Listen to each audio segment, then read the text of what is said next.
yet again this unheard of, this extraordinary, and some even alleged this blasphemous freedom. She didn't even wear a veil outside the harem. After 6 months, one would think her mornings out would occasion little comment, but no, their lives were so monotonous and so entirely absent of event, they had so little else to talk about. And she was here as a result of betrayal, kidnapping, and blackmail. They might not speak of it directly, but they knew, and she would never forget. The sheik and his son and their men had ambushed her party on the trail down from the high pass through the mountains, because the sheik had wanted north wind, and because the big white stallion wouldn't go anywhere without Johanna. She remembered again the blade of Farhad's sword sliding so easily into Jaufre's back, and closed her eyes against a wave of nausea. She took a deep breath and let it out. When she opened her eyes, Kadar was sweeping past, and she stiffened her spine because it was a point of honor never to show weakness before the chief eunuch, a tall man of massive girth with a broad, impassive face, clad in skin the color of tar, in which no single hair could be found. He ignored her to shake back the elaborately embroidered brocade of his long, wide sleeves and draw the filigreed bronze bolt on the door. The bolt was more an ornamental badge of Kadar's office than it was any serious kind of deterrence to forced entry. The locks on the other side were far more substantial. Johanna had refused all attempts to indoctrinate her into the Islamic faith, to the further scandalous twittering of the harem inmates, but she had embraced the opportunity to learn Persian because another language was always a useful skill. When she discovered that Kadar meant beloved in that tongue, she had been hard put to it to conceal her amusement.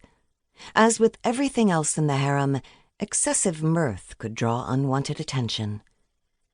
The door began slowly, oh, so slowly, to swing wide. Johanna was leaning forward, almost on her toes, every fiber of her being yearning toward the other side.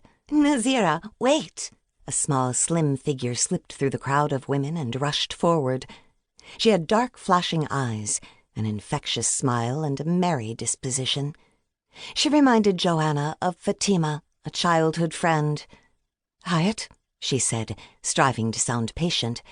"What is it?"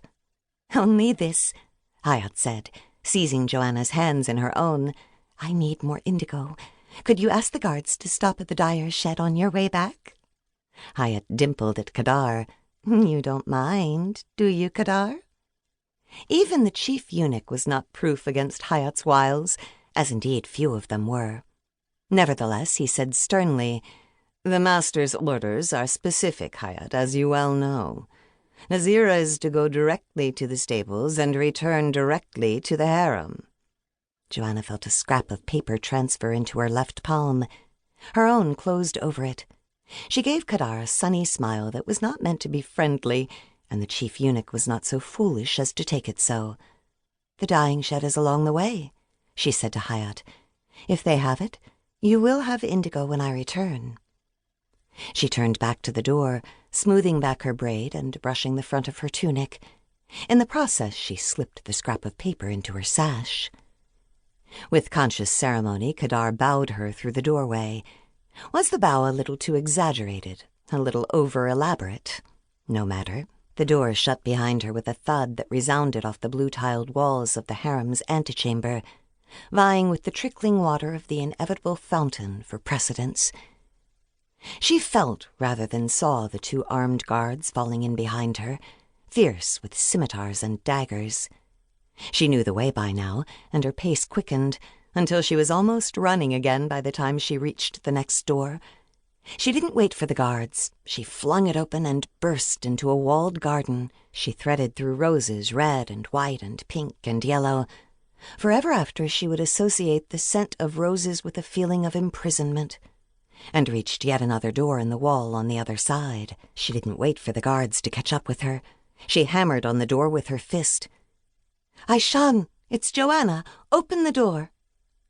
A horse's whinny, imperious and insistent, was heard, and Johanna laughed. "Aishan, open the door before North Wind opens it for you." The door opened, and Johanna shot through the opening as if she had been loosed from a bow. Still,